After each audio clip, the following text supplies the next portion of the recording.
Reported breaking. സ്ഥാനാർത്ഥി പ്രഖ്യാപനത്തിന് പിന്നാലെ ലീഗിൽ കലാപക്കൊടിയുയർത്തിയ അബ്ദുറഹ്മാൻ രണ്ടത്താണിയെ ഇടതുപാളയത്തിലെത്തിക്കാൻ തിരക്കിട്ട നീക്കം. തിരൂർ, താനൂർ, തിരൂരങ്ങാടി സീറ്റുകളിൽ ഇഷ്ടമുള്ളിടത്ത് മത്സരിക്കാമെന്നാണ് സിപിഎമ്മിന്റെ വാഗ്ദാനം. വനിതാ ലീഗിലും അതൃപ്തി പുകയുകയാണ്. വിഷയം ചർച്ച ചെയ്യാൻ വനിതാ ലീഗ് അടിയന്തര യോഗം ചേർന്നു. ദേശീയ general secretary Noorbina Rasheeda party പദവികൾ രാജിവെച്ചേക്കും. മുബഷീർ പി അക്ബർ വിവരങ്ങളുമായി നമ്മളോടൊപ്പമുണ്ട്. മുബഷീർ, രണ്ടത്താണി ഇപ്പോഴാണ് മാധ്യമങ്ങളെ കണ്ടത്. അദ്ദേഹം പറയുന്നത് എല്ലാം തെറ്റിദ്ധരിക്കപ്പെട്ടതാണ് എന്നുള്ളതാണ്. പക്ഷേ ഇടത് സ്ഥാനാർത്ഥിയാകുമെന്ന കേൾവിയുണ്ട്. 3 മണ്ഡലങ്ങളിൽ ഏത് വേണമെങ്കിലും മത്സരിക്കാമെന്ന വാഗ്ദാനമുണ്ട് എന്നും വാർത്തകളുണ്ട്. എന്താണ് ആ പ്രതികരണത്തിൽ നിന്ന് അറിയേണ്ടത്? പാർട്ടിയുമായിട്ടിടഞ്ഞ അബ്ദുറഹ്മാൻ രണ്ടത്താണി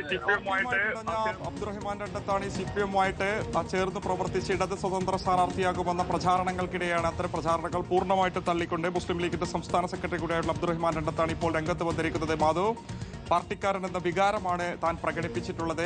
പാർട്ടിക്കാർക്ക്, താഴെത്തട്ടിലുള്ള പ്രവർത്തകർക്ക് പോലും അറിയാത്ത ഒരാളെയാണ് തിരൂരങ്ങാടിയിൽ സ്ഥാനാർത്ഥിയായി പ്രഖ്യാപിച്ചത്. അതിനെതിരെയുള്ള ഒരു വിമർശനമാണ് ഉന്നയിച്ചത്. അത് പരാതിയായി പറഞ്ഞതല്ല, മറിച്ച് തൻ്റെ ഒരു വിഷമം പങ്കുവെക്കുകയാണ് ചെയ്തത്. ഐഡിയോളജിക്കലി ലീഗുകാരനായിട്ട് തന്നെയാണ് താൻ തുടരുന്നത്. അതിലൊരു മാറ്റവുമില്ല എന്നുള്ളതാണ് അബ്ദുറഹ്മാൻ രണ്ടത്താണി വ്യക്തമാക്കുന്നത്. സിപിഎം നേതാക്കളുമായിട്ട് നല്ല ബന്ധമുണ്ടെന്ന് അദ്ദേഹം പറയുന്നുണ്ട്. അതേസമയം സിപിഎമ്മിന്റെ സ്ഥാനാർത്ഥി ഏതെങ്കിലും മണ്ഡലത്തിൽ ഇടതു സ്ഥാനാർത്ഥിയാകുമെന്ന ചോദ്യത്തിന് അദ്ദേഹം നേരിട്ട് മറുപടി പറയാനും തയ്യാറായിട്ടില്ല. മുഹമ്മദ് അലി ശിഹാബ് തങ്ങൾ യുവാക്കൾക്ക് പ്രാതിനിധ്യം നൽകിയിട്ടുണ്ട്. സ്ഥാനാർത്ഥി പട്ടികയിൽ യുവാക്കളെ കൃത്യമായിട്ട് പരിഗണിച്ചിട്ടുണ്ട്.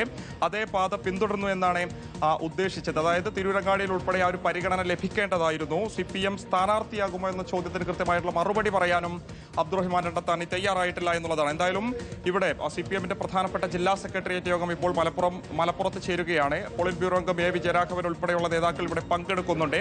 എന്താണ് രണ്ടത്താണിയുമായിട്ട് ചർച്ചയിൽ സിപിഎം തീരുമാനിച്ചിട്ടുള്ളത് എന്നുള്ളതാണ് ഇനി നോക്കിക്കാണേണ്ടത്. വിശേഷം രണ്ടത്താണി തന്നെ അത് പൂർണ്ണമായിട്ട് നിഷേധിക്കാത്തൊരു സാഹചര്യത്തിൽ കൂടിയാണ് പ്രധാനപ്പെട്ട സിപിഎമ്മിന്റെ യോഗം ഇവിടെ ചേർന്നുകൊണ്ടിരിക്കുന്നത്. ഒരു ഭാഗത്ത് രണ്ടത്താണിയെ അനുനയിപ്പിക്കാനോ നീക്കം മുസ്ലിം ലീഗിന്റെ ഭാഗത്ത് മത്സരിക്കുമെന്ന ചോദ്യത്തിന് പട്ടിക വന്നപ്പോൾ പേരില്ല എങ്കിൽ മത്സരിക്കില്ല എന്നാണ് സാധാരണ ലീഗുകാരുടെ പ്രതികരണം ഉണ്ടാകുന്നത്.